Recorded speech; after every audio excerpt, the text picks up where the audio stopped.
Okay, so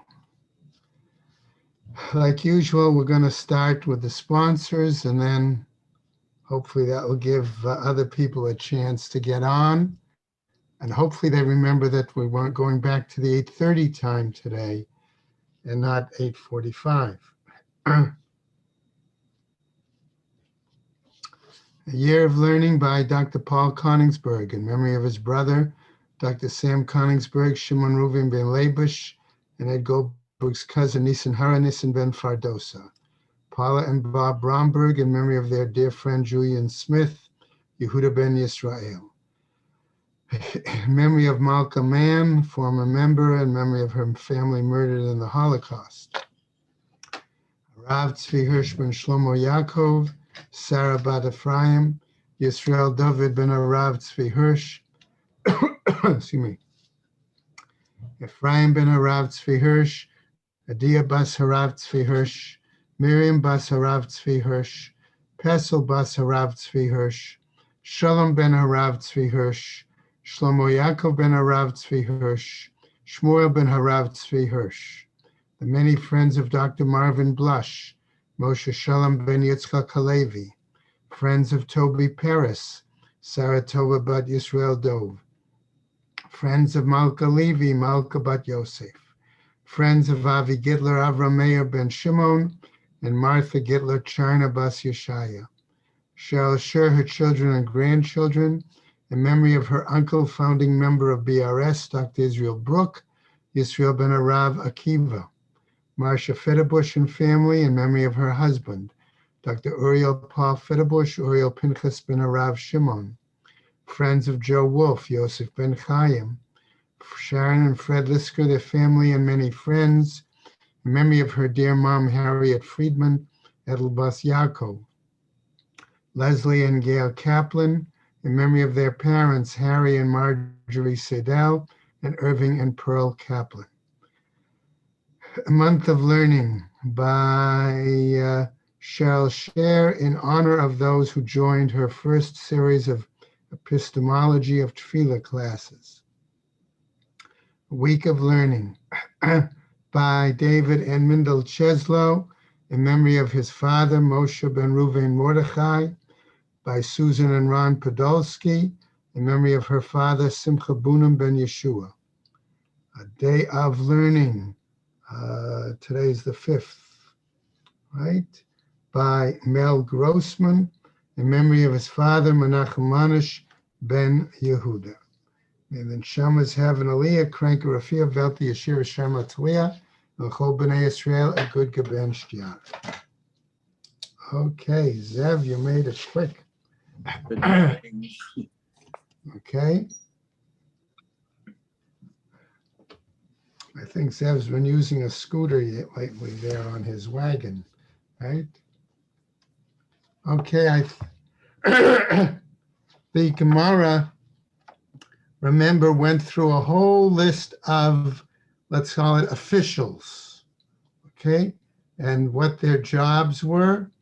And then after that, Gemara continued with a discussion of stories, okay, that long sessions, a number of sessions with which were Agadita, okay, and then finally came back on the bottom of Yud Gimel, Amud Beis, okay. So we're going to pick up there 3 lines from the bottom. Sorry, 3 lines from the bottom on Yud Gimel Amud Beis. I believe that's where we should be, right? But today is much further. Well, Shabbos. Right? That was then, right? Today is Tesvav. What? Today is Tesvav. Right. So that, but I just want to pick up there for a moment. Okay, there the Gemara was still dealing with the various individuals and their roles. Okay, after that, okay, the Gemara then continued on Yud Daled, okay, with examples of individuals, okay, and terms of their various situations, okay, and continued on that all the way through Yud Daled, okay, until on the bottom of Yud Daled Amud Aleph, okay, it came back to some discussion of the houses that had certain roles, like the making of incense and the making of lechem hapanim. And there again, we got a gadita that dealt with others who were, so to speak, brought in to try to do the same kind of work, but were not successful. And as a result, the rabbi, so to speak, rehired the original households, but at a higher wage. Okay, and we saw there were a few examples of that. Okay, the Gemara then proceeded on to a new halacha very quickly on Yud Daled Amud Beis, right? Where we saw once again other overseers, other supervisors, other positions that were listed. That was halacha on Yud Daled, the middle of Amud Beis. Then on the bottom of Yud Daled, okay, we got a new topic, okay, and that started to deal with the various kinds of libations, the nisachim, and how they were given out, the method that they were administered. Sorry, just a little frog there. And we saw there was quickly a machloket there between Tanakama and Ben Azai, okay, as to what was going on. We then continued. Yud Daled Amud Beis, okay, once again, here was a new halacha dealing with chambers, one for utensils, one for the discreet, okay? The discreet was the one where we saw people could, if they were particularly poor people who had come from aristocratic families, could withdraw funds from there. The chamber of the utensils, where items were put in for bedek habayit. If they could be used, they would be used. Otherwise, they would be sold. Okay, and that was what the Gemara continued. Okay, and as we got through, okay, that's where actually we're going to jump on in a moment. Okay, so let's start very much on the bottom of Yud Daled Amud Beis, trying to sort of review, okay, and catch up. We then saw that there was, we said, this machloket with Ben Azai, okay? Why did he say that there were 5 chotamot used, okay? Distinguishing between certain kinds, right?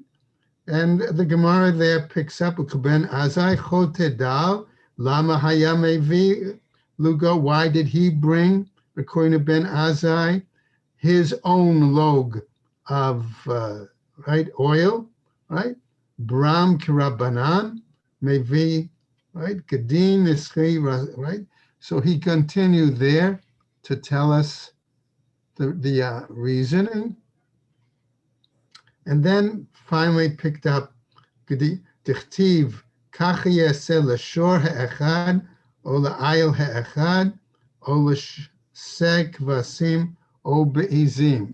So by citing the pasuk, he wants us to understand that the nesach for a male adult, female adult animal, a ewe, was that the same as a kid. Okay, then going Loshor Ha'echad, Lama Ne'amar. Okay, why was that the case? Okay, why did the Torah say it specifically then for an ox? Okay, going further, Magid Shaloch Chilek Bein Nische Egel LeNische Shor. That the Torah didn't make a distinction, okay, between the Nisachim for the calf, which is a 1-year ox, versus a more mature ox. Okay, that case. Shahaya Badin, why? Because it seems, again, logical. Ben Hatzon Ta'un Nesachim, Uben Abakar Ta'un Nesachim. Okay, that we would say here that the offspring of a flock need a nesach, so to the offspring of cattle need a nesach, right? Imatzati shechilek be'nischei keves v'nischei ayil. Okay, if we saw that the Torah had made a distinction, right, between the nesach for flocks and the nesach of cattle, okay, particularly for a ram, right? We may have thought, as we go on now to Ted Vav, and our actual daf for today, Lakach nechalok bein nischei egel v'nischei shor, that therefore it should have also made a distinction, right, between the nesach, the nesachim for an ox, and that of a calf, depending on the year, okay, based on the age of the animal, okay, seeing that being the case, right? So what happens? Talmud Lomar, kacha yaseh lashor ha'echad, okay, the fact that it says you shall do for the ox, what does it tell us? Magid shelo chilek bein nischei egel lenischei shor.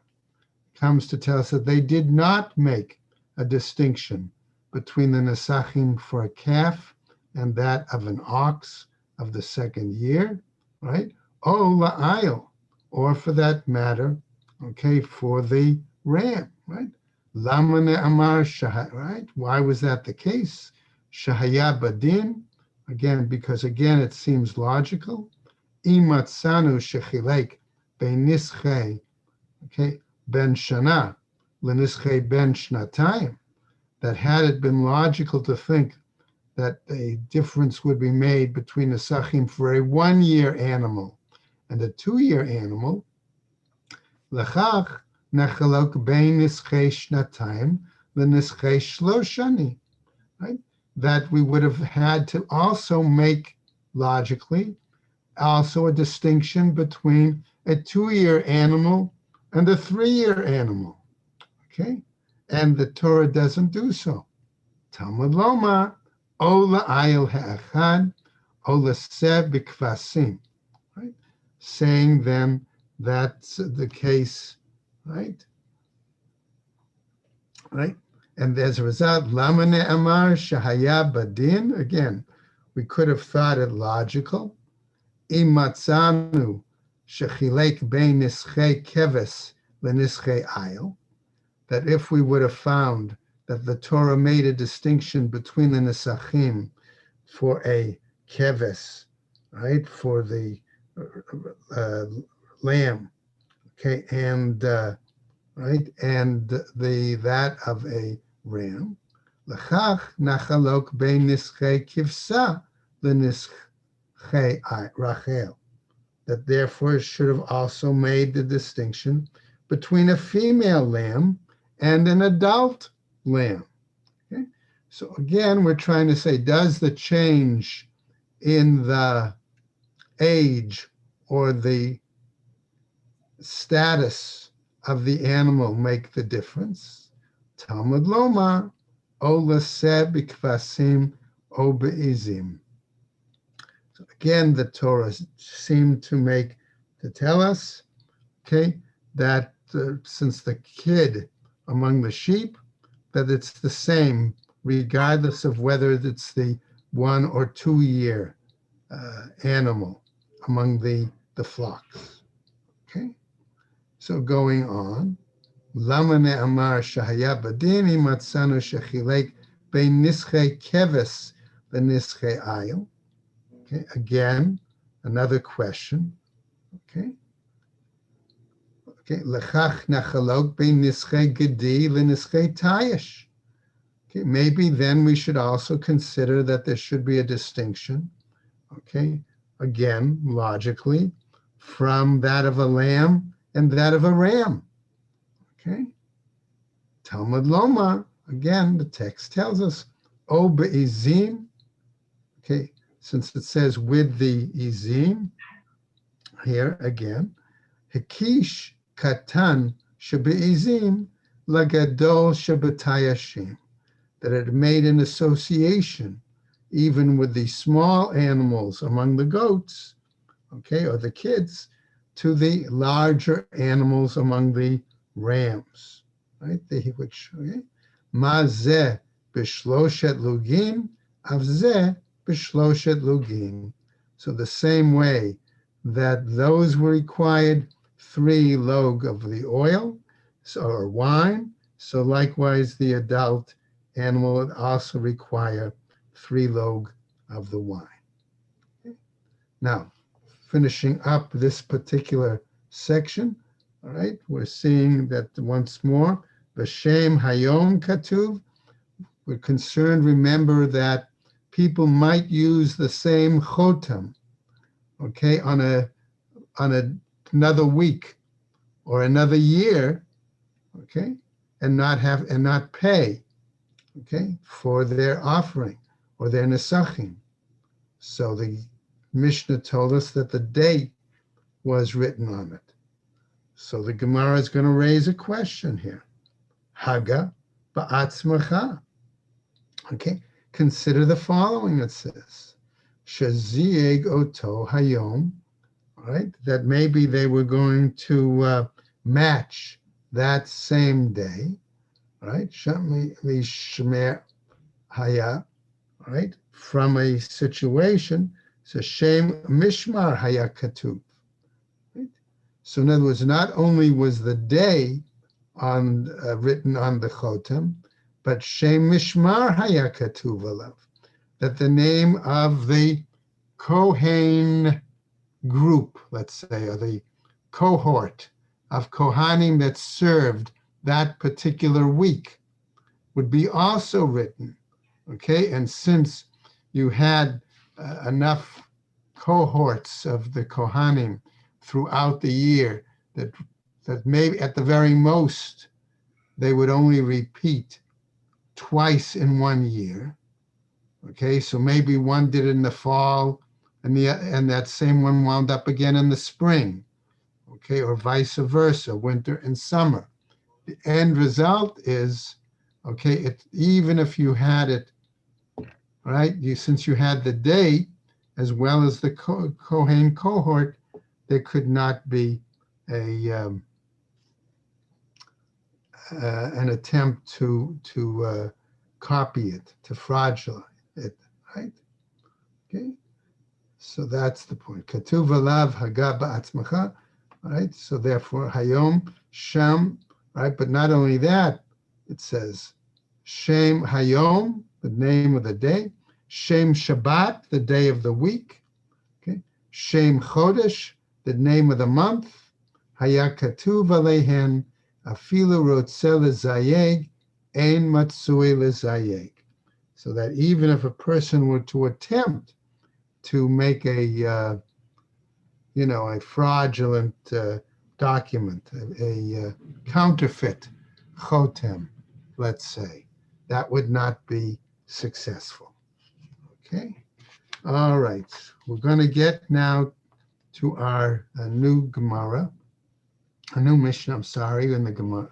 And here we're going to see, again,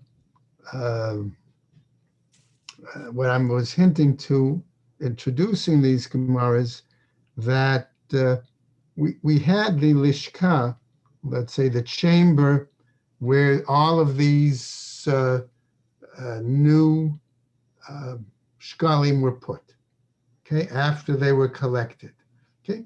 But there were certainly multiple chambers, multiple rooms around the Beis Hamikdash that we use for various purposes, okay? And so now we're getting to see that example, okay? We're going to get to another piece, hopefully today, where we'll see the chamber where the wood was kept, okay? But right now, this Mishnah is going to focus on the following, okay? Matnitin, Shtei Lishkot Hayu b'Mikdash. There were these two, I'm going to say, specific chambers that were in the temple precinct, right? Echad Lishkat Chashaim. One was the let's call it the chamber for the discreet, the Echad Lishkat HaKelim, and one was the chamber for utensils. Okay, what were their purposes? Lishkat Chashaim, regarding the chamber of the discreet, Yurei Chet Notnim Letocha B'Chashai, that those who were particularly God-fearing people would put a donation into that chamber, okay? Va'aniyim b'nei tovim mitparnasim mitocha b'chashai, okay? And the poor people who had become from the better or aristocratic families could derive well-being, okay, livelihood from that chamber in secret, okay, in a discreet manner. The other one, Lishkat Kelim, Kol Mi Shahu Mitnadev Kli, Zorko Latocha. Anyone who had a utensil that they wanted to donate for the welfare and the of the temple would put that utensil in there. Okay, maybe it would be hammers or axes. Let's take those as examples. Okay, or maybe other kinds of utensils. Okay, ve'achat l'shloshim yom, and once every 30 days, hagazbarim potchinota, the temple treasurers would open that chamber.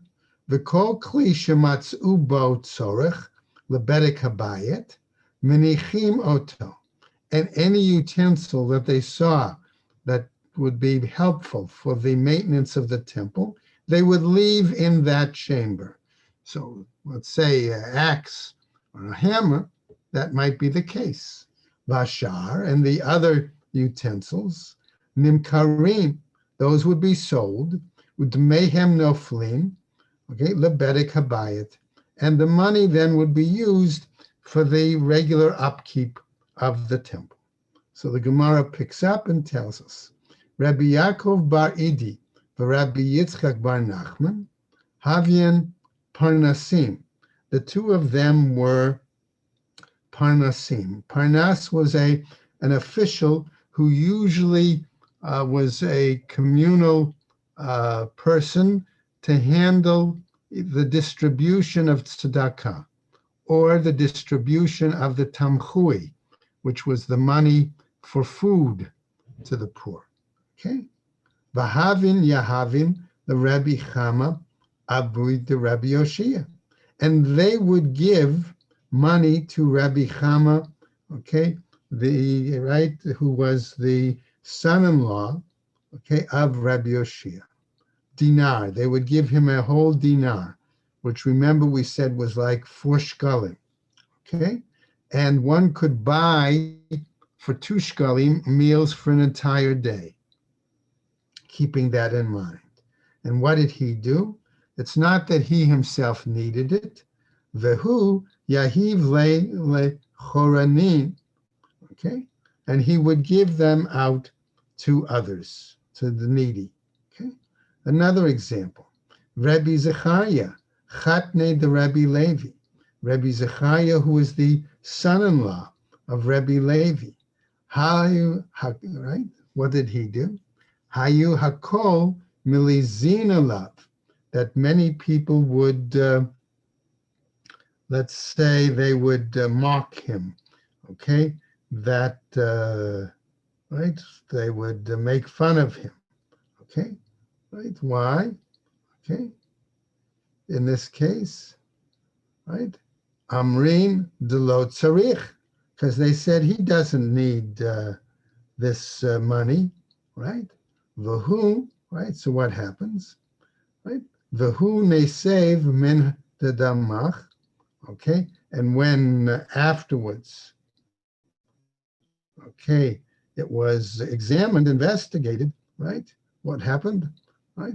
Ve'ishkachin, it was found, dahava maflig le lechoranim, that they saw that he used to distribute it to the needy. Okay. Another example, Rabbi Chanina bar Papa. Okay. Hava maflig mitzvah balelia. He used to do a mitzvah, and the mitzvah here is again referring to the distribution of charity monies, and he would do it at night. However, the Agadita tells us, Chadzman pagabe ravhon de Ravuchaya. One time at night, he wound up meeting the one of the chief demons, evil spirits, at night. Amarle, and it said to him, Lokain Alfin, okay, didn't your rabbi, the spirit says to him, didn't your teacher, Alfin, Rabbi, teach you, Lo tasi gvul re'echa, that you shouldn't go over the boundary of your neighbor. In other words, you shouldn't be going out at night, because nighttime was the time for the demons. Okay, velo chen. Okay, and says then furthermore, okay, isn't it also written? Okay, another case, matan beseter yechapeh. Okay, that yechapeh af, that the gift in secret overturns anger. Vahava mistafe mine, and then the demon left, ran away because afraid of him, right? Va'arak min kumoy, and it ran away from him. Okay, another example. Ma Rabbi Yonah, says Rabbi Yonah, Ashrei notem ledal. Okay, when a pasuk says, "Praise be the one who gives to the needy." Okay, en katif. That's not how it's written. Kan ela ashrei maskil el dal. Okay, but rather praise to one who considers, who contemplates the needs of the needy. Shehu mistakel b'mitzvah. Okay, what did he do? Okay, that he would examine a person's situation. Okay, asota, how to do it.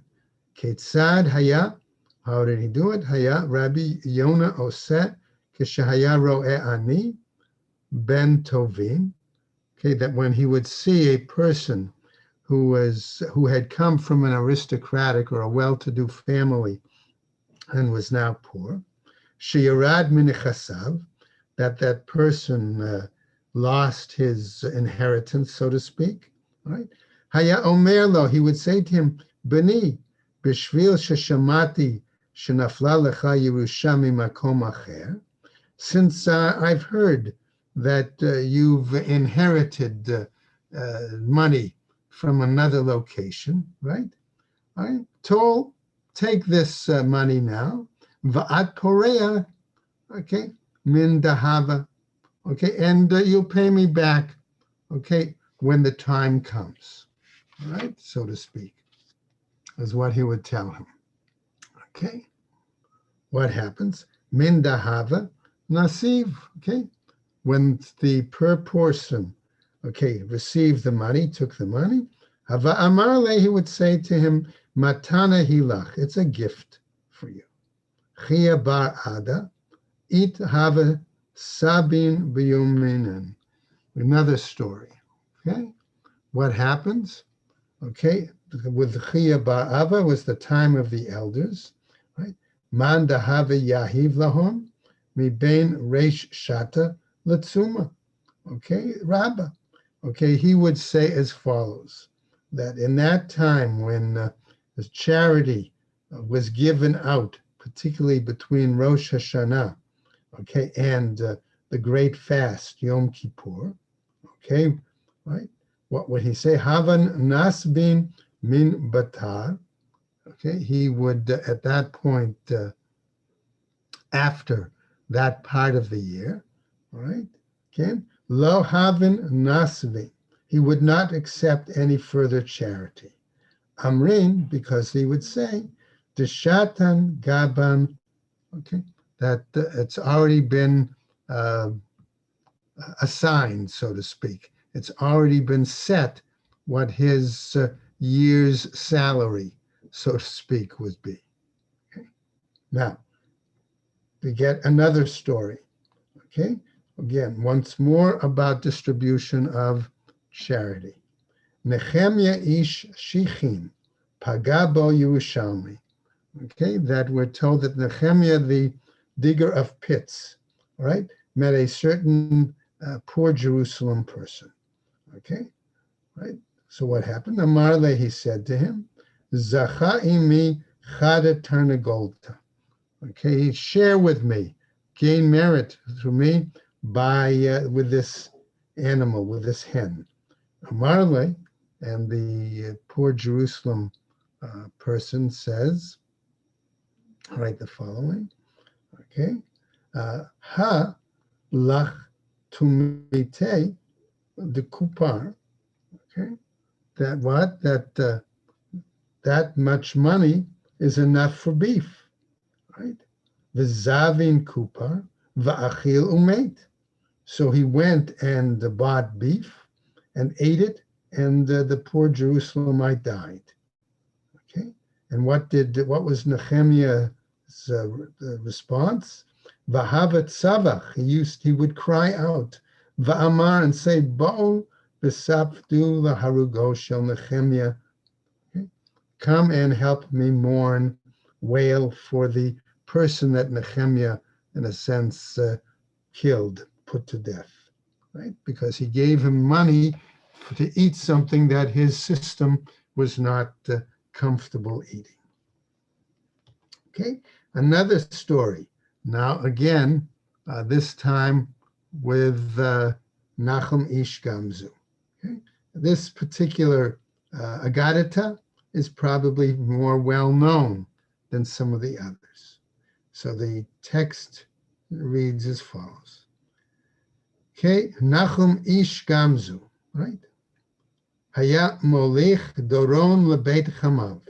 He was leading a donkey, okay, to his father-in-law. The donkey was weighed down with all sorts of foodstuffs and things like that, right? Pagabo Mocheshchin.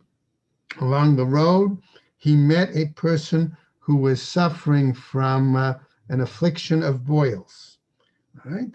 Amarle Zacha imi mima deit gabach. He said, the poor man, let me benefit, let me derive something from what you have there. Okay, so what did Nachum Gamzu, what happened? The Itga, Amarle, he said, Michzor Chazar, implied basically, I'll give it to you on my way back, all right, because he did not want to take anything away that he rightfully had to give to his father-in-law. Chazar, when he came back, v'ishkachei mit, he found that the afflicted person had died. V'hava amar, okay, and Nachum Ish Gamzu, okay, then responded when he saw, okay, the kiblei, when he saw the face of the unfortunate person, of the corpse, Okay, what did he say? Eineya de chamunach velo yiskon lach. The eyes, basically, that saw you, but they did not encourage me to provide for you. Yistamayan, yeah, okay. They should become yiskon, should become blind, right? Yistamayan yade de lo pashtan. Okay, my hands, he said, that did not stretch out to give you something. Okay, what happens? Okay, yit kataun should be cut off. Raglaya de lo rahatan lamitam lach. Okay, my legs that did not rush or run to provide you with something, right? Right? Okay, yit baron should be broken, right? He said. And then Umatya came, and what happened? All of these occurred to Nachum Ish Gamzu. Okay? So the Gemara tells us, Salik legabe Rabbi Akiva. Rabbi Akiva went to visit him. Amar lehin, he said to him, Oy li she'ani ro'eh otach b'chach. Woe is me that I see you in that condition. Amar le ish Nachum Ish Gamzu responded to Akiva, Oy li she'enani ro'eh otach b'chach. Woe is me that I see you not in such a situation.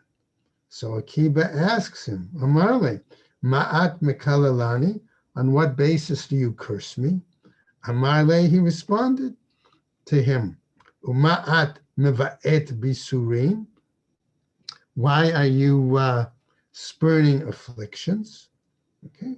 In other words, the idea is that the afflictions in this world, particularly for a sage, guarantees him a better place in the world to come. Okay, so that was his point. Now, a new piece again. Rabbi Oshaya Rabbah, Hava Rabbe.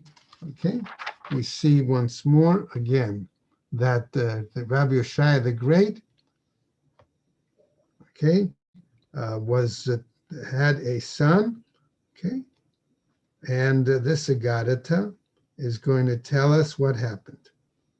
Right, Hava Rabbe Debre, okay, and he had a teacher for his son, okay, Chad Sagina Hora, and this teacher was blind.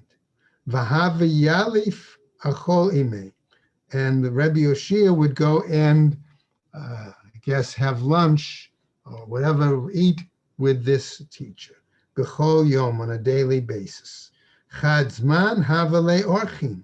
One day, Rebbe Yoshia had guests, v'lo matem michol emei, okay, and he wasn't able to eat with the teacher, right?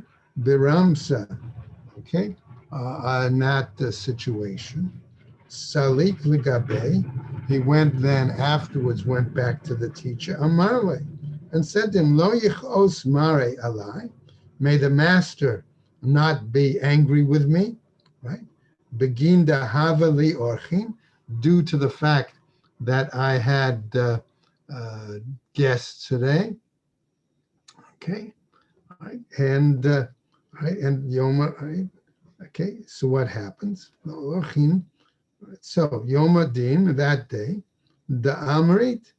Okay, that you said the lo levazuye bikra demare Yoma. Okay, that Yoma Din begin. Right, that I did not want to slight the honor of the master. That's why he came seeking his apology. All right. Din begin. Okay, therefore we learn from this. Kain lo achlit imare yomodin. Therefore I didn't eat with the master that day. Okay. Now, therefore we learn the following. Amarle. Okay, so the blind teacher said to him as follows. Amale ata paista laman damit chame velo chame. He's basically said to him, okay, that you appease the one who is seen but cannot see. right?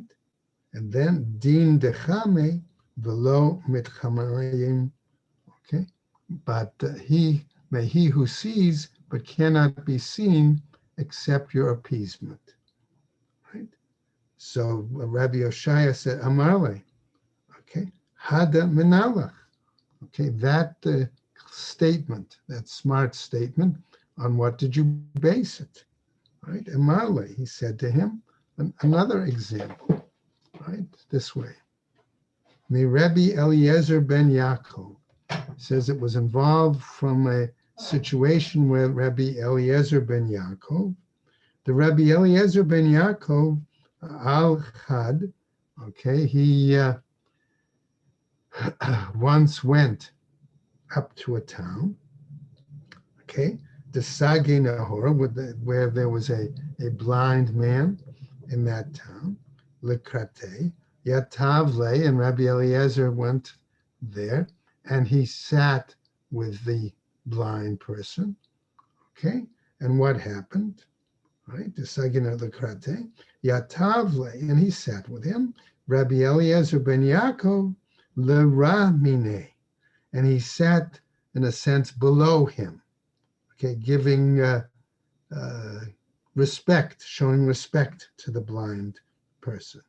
Okay, the Ramine, the Diam Moron, the Ilule, the Have Barnasha, okay, so that the people should say, right, what? That if this blind man, okay, was being shown such respect by Rabbi Eliezer ben Yaakov, right, we should show him respect as well. The Hava Barnasha Rabba Lo Yativle, right, that he didn't sit above him. Rabbi Eliezer ben Yaakov, the Ramine Avdan Le Parnasa, then we should make some sort of fund of monies for this blind person, the ikar, right, and therefore show him, okay, a respectable livelihood, right? So what happens? Okay, Amar Laho, he said to him, Mahu hechin, okay, Mahu, what's the situation? Hachin amrunle, and therefore the blind person, okay, said, what's going on? Right? They said to him, okay, the following, Amrunle, Rabbi Eliezer ben Yaakov, Yativ la Raminach.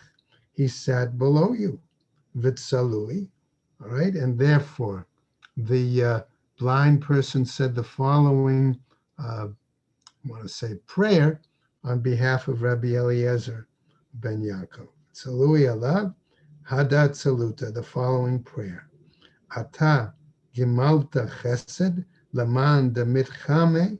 Okay, you have done an act of kindness, right, to one who, who is seen but cannot see. Velo Chame Din Dechame Velo Mitchame Yigmol Yatach Chesed. Okay, but may he who sees but cannot be seen bestow kindness upon you. Okay, going on then. Dilma, perhaps then, we'll see another story, another incident. Okay, Rabbi Chama bar Chanina, Rabbi Yoshaya Rabba, Havu Matailin Be'ilin. Okay, the two of them were out taking a walk among the synagogues in Lod. Be'ilin, Kanishta, these synagogues in Lod. Amar Rabbi Chama bar Chanina. So Rabbi Chama bar Chanina says to Rabbi Yoshaya, Kama mamon shiku avotai kan.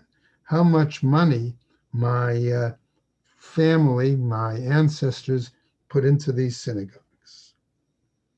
Here, Amarli, and he responded, Kama nefashot shiku avotai kan. Instead, he responded, how much money did they put into the people? In other words, into those who were studying Torah, okay, here in this community, right? That's the point. Lo hava it b'nei anash dil'un ba'oraita. Okay, were there no people studying in the Torah? He asks. That was the point. So it's likewise another story. Rabbi Avin Avad Ilin Tariya. Okay, that Rabbi Avin donated money for fancy gates, right? The Sidra Rabbah, for the great academy, all right? In other words, right? Ata Rabbi Mana Lagabe, Rabbi Mana, okay, and came to him and said, Amarle, he said to him the following, Vayishkach Yisrael etosehu, vayiven hechalot, all right, citing a pasuk, okay? The Jewish people forgot their maker and they built sanctuaries, right? Implying that which is more important, investing in the people or investing in the structures, right? That's the point he's trying. Why? Because he said, Lo hava b'nei nash de le'on be'oraita, were there no people striving, learning in the Torah, okay?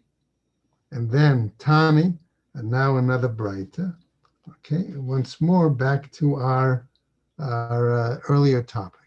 Kodshe hamizbeach ma'otzein et hara'ui lehen mikodshe bedek habayit.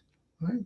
That we're saying that those items that were consecrated for the altar, okay, if money is needed, it can be taken from that money, okay, from the bedek habayit for the mizbeach. Okay, that's the case. Ein kodshe berek habayit motzein et hara'oi lehen mi kodshe mizbeach. But you can't do the reverse. Can't take money for temple maintenance from items, money that was set aside for the altar, for the offerings. So the Gemara here wants to raise a question, vahataninan. But haven't we learned the following in another Mishnah? Kli shematzu bo tzorech bedek habayit. If there was a utensil that was worthwhile for the temple maintenance, minichinoto, we leave it in that lishka. V'asharnim karim u'demehen noflim lebedek habayit, and that the other utensils were sold, and their money went to the temple maintenance. Amar Rabbi Chizkiah, and Rabbi Chizkiah answered with the following: Keni matnita. Okay, that's the correct explanation of the Mishnah. Why? Because when it says letzorech lelishkat bedek habayit, it meant for the upkeep of that temple chamber itself. Okay, so that was acceptable. Okay, let's go on in the time that we've got left. Okay, another halacha. Okay, this one is going to talk about the collection chests, and also, as I said, we may get to it, the lishka of the wood. Okay, halacha, right? Matnitin shlosha asar shofarot. There were 13 chests in the shape of shofars. Shlosha asar shulchanot. There were 13 tables. Okay, those were used for the slaughter, part of the slaughtering and the cutting up of the offerings. Shlosha asrei hishtachavayot. And there were 13 locations throughout the temple precinct that they were expected to bow. Hayu b'mikdash, in the temple. Shel beit Rabban Gamliel v'shel beit Rabbi Chananya b'skan kohanim. However, the house of Rabban Gamliel and the house of Rabbi Chananya, who is the assistant high priest, Hayu mishtachavin ba'arba esrei. They bowed in 14 places. V'hechan hayta yetera, and where was the additional one that they bowed? Keneged dir ha'etzim. That was opposite the chamber for the wood. Shekain masoret biyadam, that they had a tradition, me'avoteim, from their ancestors, shesham ha'aron nignas, that's where the ark was hidden. Okay, Maas, right? And the Mishnah continued. We'll come back to that in a second. Maaseh b'kohen echad, there was an incident with a certain kohen, shahayam mitasek, that he was involved in doing some sort of work, busying himself in the wood chamber. Right? V'ra'a et haritzpa shehi mishuna michavroteha. And he saw that one piece of stone, the stones of the floor, was different than the others. Bav amar lechavero, he went and told one of his colleagues, lo hispik ligmor et hadavar, he didn't finish telling the colleague the situation, ad shiyatzta nishmato, until he died, right? V'yadu, and they knew, biyichud shesham ha'aron ganuz. And therefore, this was the part of the proof that the Kohanim had this Masoret, that when King Hoshea, Josiah, hid the ark, okay, that it was hidden in the wood chamber. Now, Gemara Tani, coming back to our original section of the Mishnah, Tani hashofarot halalu akumot hayu, that these chests in the shape of shofars were bent, right? They were curved so that they were, right? How was it? Hayut sarot milamala, they were narrow at the top, v'rechavot milamata, and they were wide at the bottom. Mepnei harama'in, because of concern about those people who would be swindlers, robbers, pretend to put money in, but actually they were trying to take money out, right? Tani b'shem Rabbi Elazar, and now we have another braita that says a different story of where the ark was hidden, right? In the name of Rabbi Eliezer, Ha'aron gila imahem leBavel. He claims that the ark was taken with them to Babylonia. My Tama, what was the reasoning? Lo yoter, there was a pasuk that says from Yeshayahu, I think, Lo yoter davar amar Hashem. There will be no further thing there. Ein davar ela shahadibrot letocho. Okay, so now the question is, what was inside that ark? Okay, were the 10 Commandments inside it? V'chein hu omer, and this is what he said, l'tshuvat hashana, okay, namely, okay, that this was his view at the turn of the year. Okay, what happened? Shalach HaMelech Nebuchadnezzar, King Nebuchadnezzar sent v'yaviehu b'Bavela. Okay, when he sent for the king, he brought him to Babylonia, right? The first exile, right? V'yevu b'Bavela im klei chemdat Beit Hashem, with those items that were precious to Hashem. Ezehu klei chemdat Beit Hashem. What items were precious? Zeh ha'aron. That implies it was the ark. Another story. Rabbi Shimon ben Lakish told as follows: Omer b'mkomo haya ha'aron nignaz. Okay, in its place. Okay, in other words, where it was in the temple itself, there was a hidden compartment, room built underneath by Shlomo. Okay, nignaz hadahu dichtiv, as it was written, vayarichu habadim, vayiru roshei habadim el hakodesh el pnei hadavir, velo yiru hachutza. Okay, citing the pasuk that the poles extended beyond the tips of the poles, they could be seen from the surface of the sanctuary of the Holy of Holies, but not outside. Kativ vayiru et, right? It said they saw them. Va'amart amar, but you say, v'lo yiru ela nir'im, but rather they were visible. V'lo nir'im, and that they weren't visible. Boltin v'yotzin keshnei dudei ha'isha. They sort of just were slightly sticking above, the same way that it may be that a woman's breasts protrude through her clothing. V'Rabbanan amrei, and the rabbis say a different story. B'lishkat dir ha'etzim haya ha'aron, that according to them, the Aron was hidden in the chamber of hewn wood. Ganuz, that's where it was hidden. And now one or two quick stories to try to prove that. Maaseh b'kohen echad, Ba'al Mum, we have a situation where there was a Kohen who had a mum, he had a blemish, right? Okay. And what happened? Shahaya omeid umefatzel eitzim belishkat adir ha'eitzim. And what he was doing is he was peeling the wood in the chamber of wood. V'ra'a et haritzpa shehi mishtaneh michavrota. And he saw that a piece of stone on the floor was different than the others. Okay, how it could be, it doesn't say it. Ba va'amar lechaveiro, he says to his colleague, Bo'u ra'ei et haritzpa hazot, come and see this floor.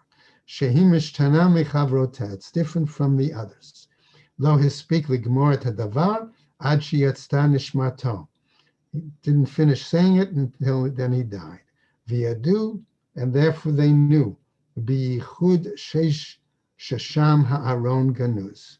Okay, that indeed with clarity that it was clear that the ark was hidden there. Tane, another story. Rabbi Yoshia, Hakish Alea Bekurnus.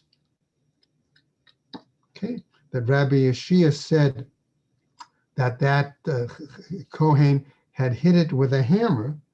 Okay, V'yatzat esh visrafto, and fire came out from underneath and it burnt him.